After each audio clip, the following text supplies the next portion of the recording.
জয় রাধে। আজকের পাঠ শ্রী চৈতন্য মহাপ্রভুর শেষ লীলার সংক্ষিপ্ত বিবরণ, শ্রী চৈতন্য চরিতামৃত মধ্যলীলা খণ্ড, শ্লোক ৭৭।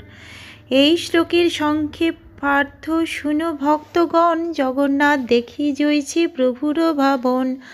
শ্রীরাধিকা কুরুক্ষেত্রে কৃষ্ণের দর্শন, যদ্যপি পায়েন তবু ভাবে নইছন। রাজবেশ হাতি ঘোড়া মনুষ্য গহন, কাহা গোবেশ কাহা নির্জন বৃন্দাবন।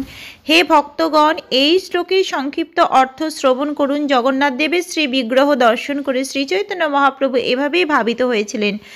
তার ভাবনার বিষয় ছিল শ্রীমতী রাধারানীর যে ভাবনার উদয় হয়েছিল কুরুক্ষেত্রে শ্রীকৃষ্ণের সঙ্গে মিলন হওয়া সত্ত্বেও তিনি এভাবেই ভাবিত হয়েছিলেন। তিনি বৃন্দাবনের নির্জন পরিবেশে বালকের বেশে শ্রীকৃষ্ণের কথা ভাবছিলেন, কিন্তু কুরুক্ষেত্রে তাঁর পরনে রাজবেশ আর তাঁর সঙ্গে রয়েছে কত হাতি ঘোড়া, কত মানুষ।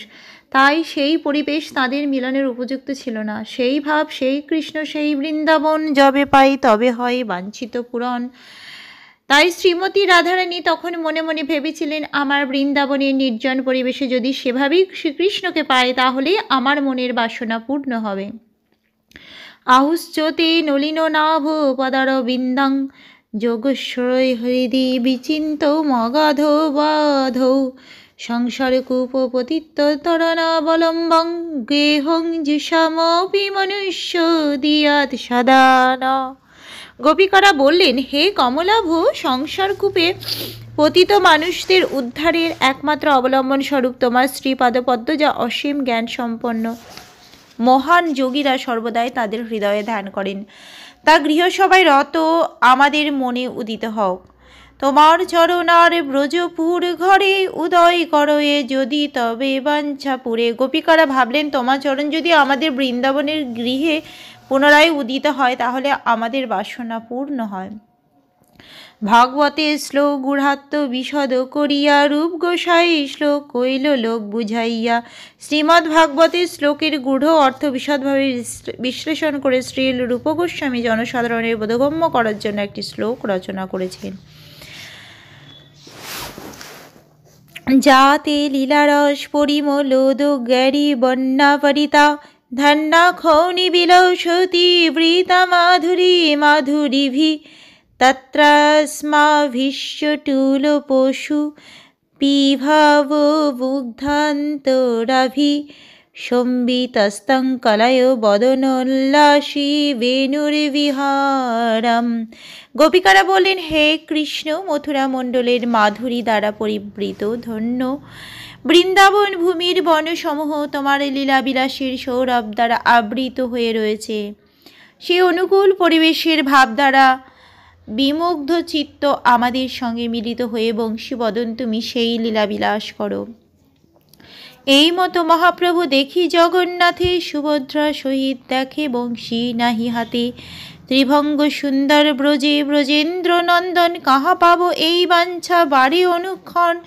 এভাবেই শ্রী চৈতন্য মহাপ্রভু যখন শ্রী জগন্নাথ দেবকে দর্শন করলেন তখন তিনি তাকে তার ভগিনী সুভদ্রার সঙ্গে দেখলেন এবং দেখলেন যে তার হাতে বাঁশি নেই।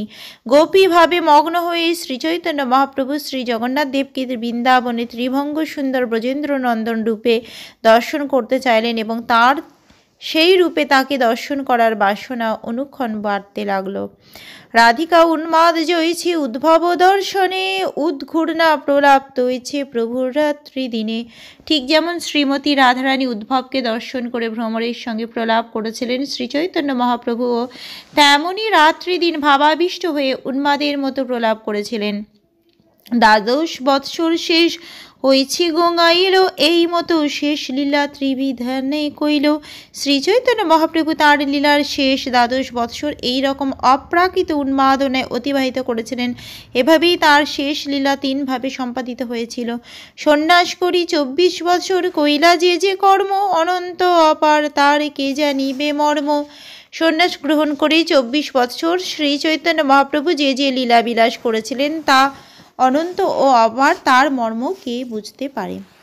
ভজ শ্রী কৃষ্ণ চৈতন্য প্রভু নিত্যানন্দ, শ্রী অদ্বৈত গদাধরে শ্রীবাসাদি গৌর ভক্ত বৃন্দ।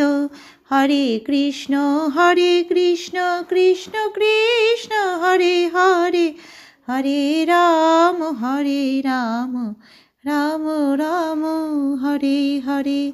জয় রাধে জয় রাধে জয় রাধে জয় রাধে। জয় রাধে।